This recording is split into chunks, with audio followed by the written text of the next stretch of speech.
Assalamualaikum bosku, welcome to my channel. Sebelum menonton jangan lupa subscribe, nyalakan dulu loncengnya, dan jangan lupa like dan komen. Dan jangan lupa ambil posisi rebahan kalian. Untuk kalian selamat menyaksikan. Sobat Dancen, aku belum melihatmu selama beberapa hari.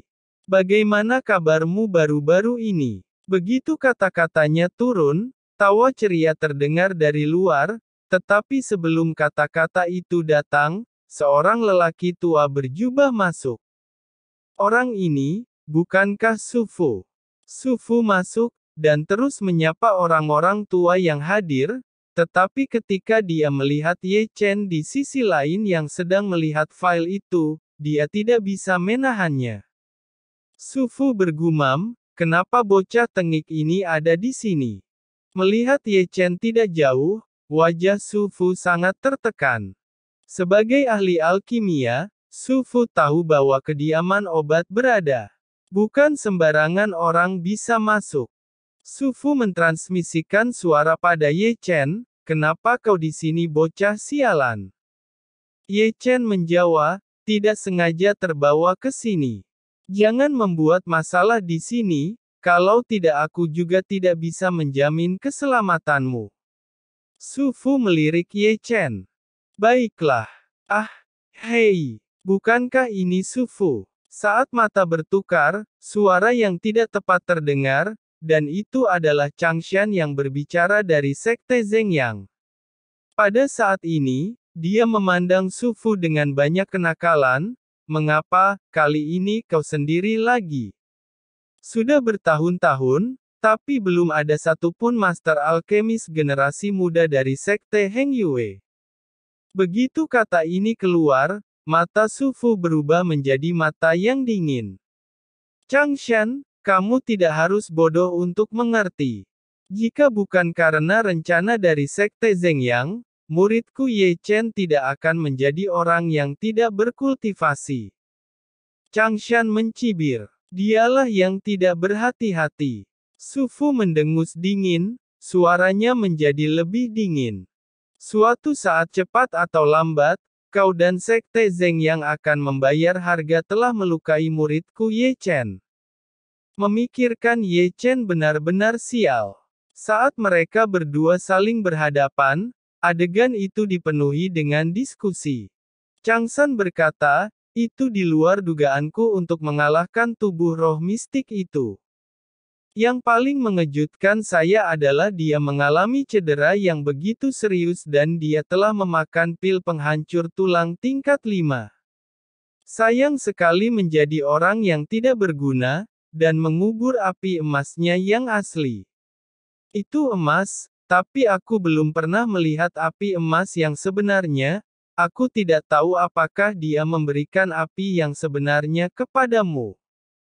Selama diskusi, Ye Chen masih menggosok manik-manik rohnya. Kemarahan lurus Sufu secara alami untuk ditutup-tutupi, akting. Cukup alami. Namun, saya tidak tahu apakah orang yang hadir akan mengetahui identitas aslinya, apakah ekspresinya akan menjadi luar biasa indah. Oke, dua teman tahu jarang berkumpul, tidak harmonis. Di sini, melihat bubuk mesiu yang kuat dari Sufu dan Changshan Tao, dan Chen, sang master, turun tangan, atau mereka harus bertarung. Sebagai tuan rumah, dan Chen telah maju, dan Taois Sufu dan Changshan secara alami tidak akan terlalu rendah, mereka mendengus dan duduk. Selanjutnya, orang terus berdatangan, dan mereka pada dasarnya membawa seorang alkemis muda. Sekarang Ye Chen sibuk lagi. Seperti beberapa kali sebelumnya, Luo Xi, seorang gadis kecil yang murah hati, yang memberikan hadiah kepada Ye Chen pada dasarnya diberikan kepada Ye Chen. Bagaimana dia bisa mengerti bahwa dia tidak baik pada Ye Chen, tapi dia memberikannya pada Ye Chen. Namun, Ye Chen masih tidak takut. Hal utama adalah Ye Chen memiliki mantra penipuan untuk menutupi nafasnya, dan topeng hantu untuk menutupi wajahnya. Bahkan Dan Chen tidak bisa melihat kultivasi Ye Chen, apalagi orang lain. Aku akan menanyakan sesuatu padamu. Ye Chen menatap Luo Xi. Apakah ada orang yang datang ke kota alkemis untuk berpartisipasi dalam kompetisi alkemis pertama kali datang ke kediaman obat untuk bertemu? Tentu saja tidak. Luo Xi bahkan tidak memikirkannya kali ini, dan berkata dengan pasti, dataran Chu sangat besar, ada banyak alkemis di dunia tersembunyi, dan ada banyak yang belum datang berkunjung. Tidak ada aturan dalam kompetisi pil bahwa Anda harus datang ke kediaman obat terlebih dahulu, semuanya bersifat sukarela. Begitulah. Ye Chen mengangguk, dan terus menyeka manik-manik rohnya. Aku sudah memberimu begitu banyak hadiah. Bisakah kamu melepas topengmu? Aku masih tidak tahu seperti apa rupamu. Luo Xi tersenyum dan menatap Ye Chen dengan mata besar. Aku terlihat agak jelek dan membuatmu takut. Ye Chen terbatuk. Luo Xi cemberut. Oke, aku akan mengatakan yang sebenarnya. Ye Chen tertawa, menunjuk ke topeng hantu di wajahnya, dan berkata dengan sungguh-sungguh, guruku berkata ketika aku turun gunung, guru pernah menasehatiku bahwa, aku hanya bisa melepas topeng ini ketika menemukan seorang istri. Luo Xi berkata, jadi, apa kamu sudah menemukan istrimu? Ye Chen menjawab, tentu saja belum. Bagaimana kalau aku jadi istrimu? Luo Xi berkedip dan menatap Ye Chen. Begitu kata-kata Luo Xi jatuh, Xuan Nu di sebelahnya menyesap secangkir teh langsung memuntahkannya karena kaget dan menatap Luo Xi.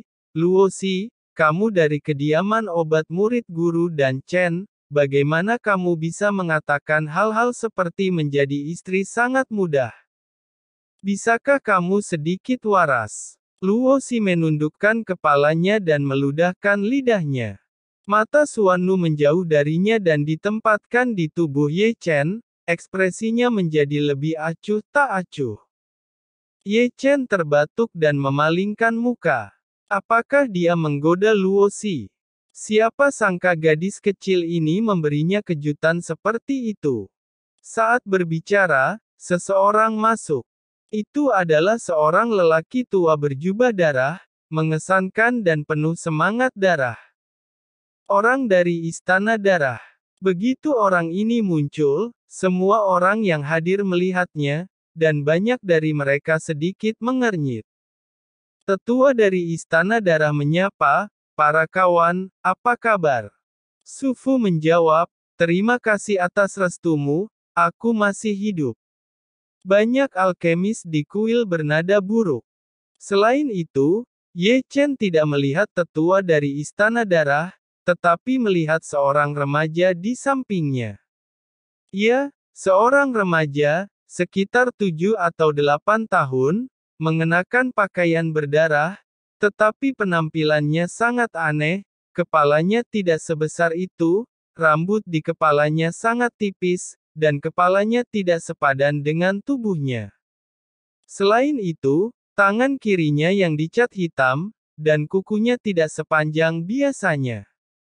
Yang terpenting matanya merah, dan orang yang melihatnya menyeramkan, membuat orang mengira ini bukan manusia, tapi iblis.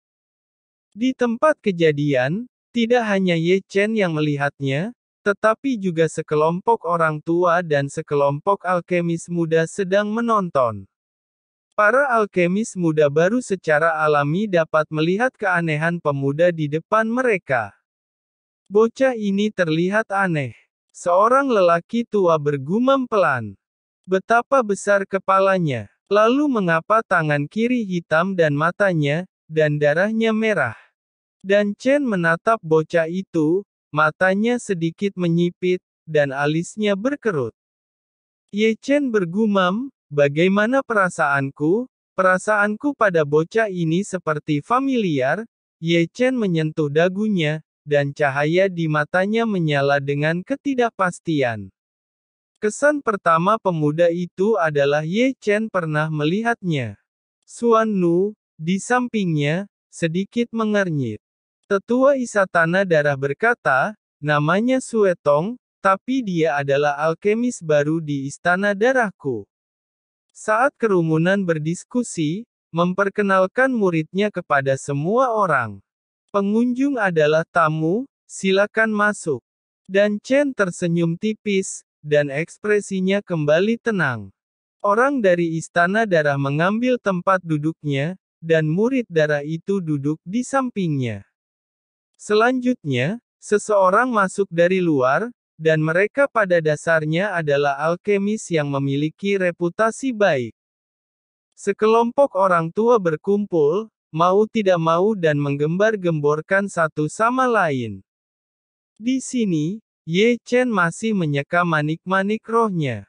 Tapi segera, Ye Chen mengerutkan kening saat dia merasakan seseorang mengintip ke arahnya. Segera, Ye Chen tidak dapat menahan diri untuk mengangkat kepalanya, menatap orang yang sekarang dengan tidak terlihat, dan akhirnya jatuh pada pupil darah, dan menemukan bahwa dia tersenyum padanya, dan senyuman itu tidak normal, membuatnya menyeramkan. Melihat ini, Ye Chen mengalihkan pandangannya lagi, matanya berkedip-kedip dengan mata yang kabur, dan perasaan yang akrab menjadi semakin kuat. Saat malam tiba, banyak alkemis bubar, dan mereka pada dasarnya diatur untuk tinggal di kediaman obat. Di sini, Ye Chen juga bangun, tetapi alasan untuk buang air kecil, tetapi sebenarnya keluar dari kediaman obat. Di sini terdapat diskusi dari Tetua Istana Darah dan murid darah. Tetua Darah berkata, apakah kau sangat emosional ketika datang lagi ke kota alkemis? Murid darah menjawab, ini bukan emosi tapi kegembiraan. Murid darah menyeringai, kediaman obat dan kota alkemis, akan menjadi milikku. Tetua Darah berkata, untuk sekarang, kita harus menundanya dulu, lagi pula kondisimu sekarang belum sepenuhnya pulih. Murid darah berkata, bahkan jika basis kultivasiku dan tingkat jiwaku banyak berkurang, bahkan jika itu Xuan Nu dan Luoxi, di depan mataku, itu tidak layak untuk menjadi lawanku. Aku hanya punya satu tujuan. Dan Chen, hutang harus dibayar. Selain itu, Ye Chen memiliki hal lain yang harus dilakukan, dan itu adalah membeli pil penambah usia. Saya harus mengatakan bahwa jalan kota alkemis di malam hari juga sangat ramai. Seharusnya gelap di malam hari, tetapi seluruh kota alkemis ditutupi dengan lapisan kemegahan dan kemuliaan. Ini seperti siang, dan siluet di jalan ramai. Tanpa banyak berpikir, Ye Chen mengangkat kakinya dan berjalan ke jalan yang ramai. Setelah terhuyung-huyung di kios-kios di kedua sisi jalan, Ye Chen memasuki sebuah toko kecil. Yang mengejutkan, dari luar, toko itu memiliki etalase yang sangat kecil, tetapi ketika Ye Chen masuk, Ye Chen menemukan bahwa itu adalah lingkaran dengan area yang luas dan berbagai macam barang untuk dijual. Ada segalanya mulai dari alat magis, batu giok spiritual, dan pil. Aku tidak tahu apa yang dibutuhkan teman kecil ini. Saat Ye Chen melihat sekeliling, seorang pria parubaya dengan setelan ungu telah melangkah maju. Pria ini ramping dan santai, seperti seorang paman dengan temperamen yang lembut. Senior, apakah Anda memiliki pil penambah usia? Ye Chen bertanya ragu-ragu. Tentu saja ada. Pria parubaya dengan pakaian ungu tersenyum. Ada pil penambah usia selama 1 tahun, selama 3 tahun, dan selama 5 tahun. Tapi mari kita bicarakan dulu, pil penambah usia ini agak mahal. Seberapa mahal itu? 100.000 untuk pil penambah usia 1 tahun, 200.000 untuk pil penambah usia 3 tahun dan pil penambah usia 5 tahun adalah 300.000. Setelah mendengarkan penjual pil tidak dapat membantu tetapi diam-diam menelan ludah.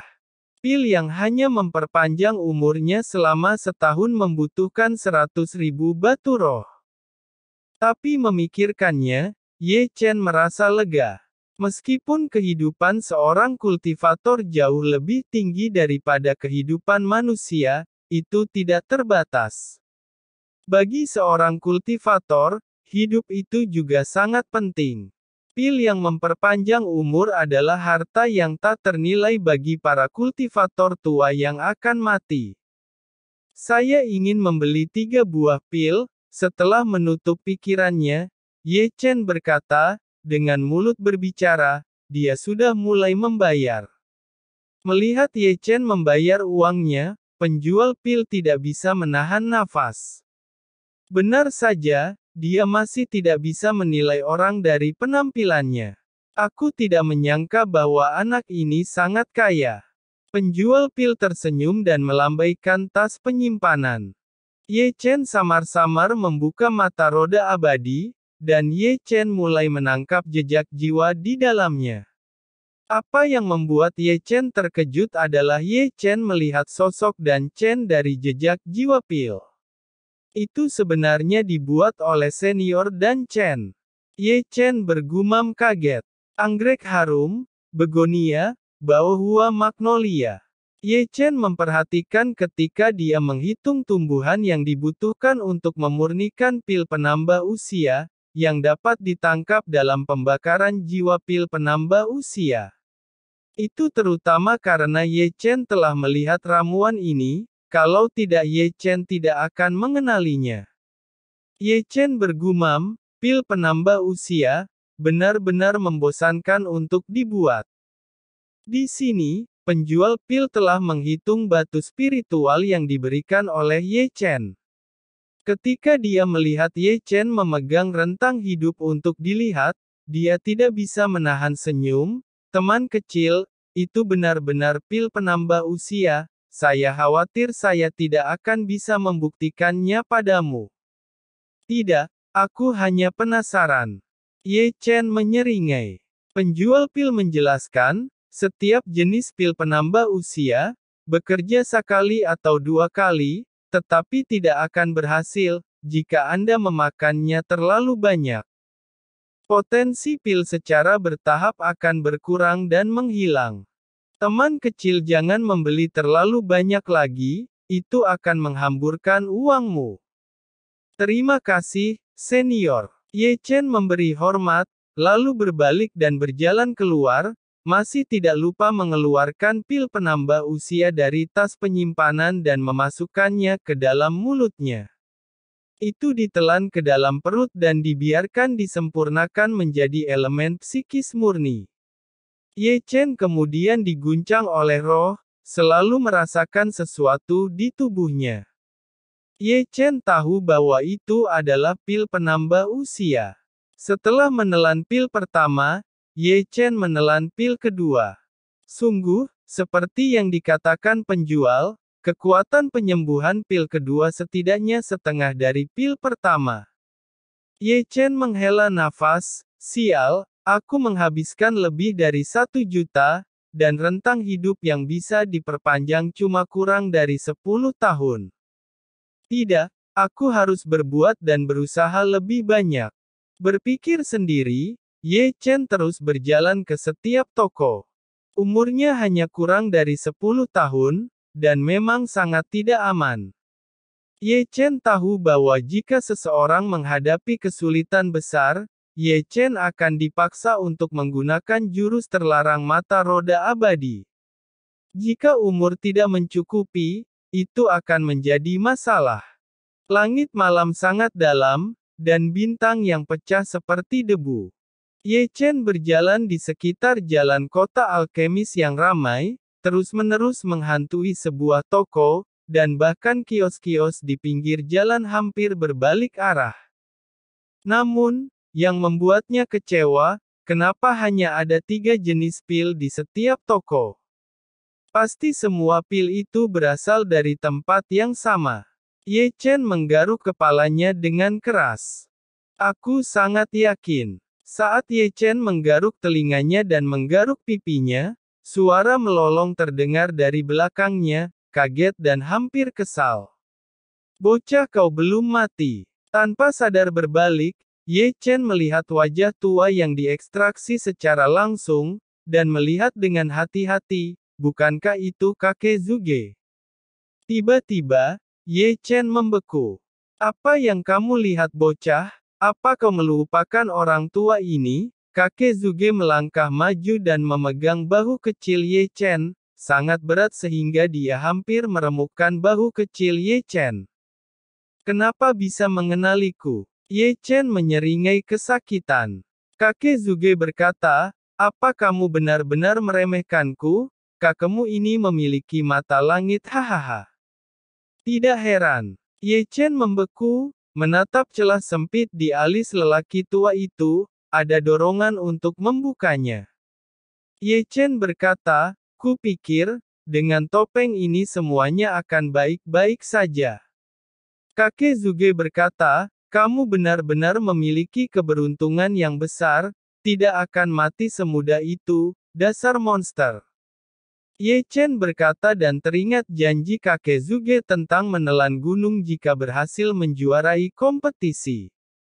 Beberapa orang sebelumnya telah mengatakan bahwa jika aku memenangkan kompetisi 3 sekte, dia akan menelan gunung. Kakek Zuge menjawab dengan pura-pura, siapa yang bilang? Apakah ada yang mengatakan itu? Zuge tua terbatuk, berpura-pura bodoh. Datanglah seorang wanita yang tak lain adalah Biyou. Kakek Zuge berkata, Biyu kemari, dan lihatlah apakah bocah ini terlihat sangat familiar. Di sini kakek Zuge menendang Ye Chen. Ye Chen berteriak, kau orang tua sialan berani menendangku. Kakek Zuge berkata, Biyou, apakah terlalu sulit untuk menebak? Aku tidak bisa menebaknya kakek. Kakek Zuge berkata, dia ini Ye Chen, apakah kamu tidak bisa mengenalinya? Topeng yang dikenakan bocah ini sedikit aneh, wajar saja jika kamu tidak mengenalinya. Biyou terkejut, Ye Chen kau masih hidup. Hehe aku hampir mati. Melihat Ye Chen masih hidup, Biyou tersenyum merasakan keharuan dan berkata, syukurlah kau masih hidup. Ye Chen bergumam, ada apa dengan Biyou? Aku tidak pernah melihatnya tersenyum sebelumnya, biasanya dia selalu cemberut padaku. Kakek Zuge berkata, aku tidak tahu, ini juga aku pertama kalinya aku melihat Biyou tersenyum pada orang lain. Biyou tersenyum pada orang lain.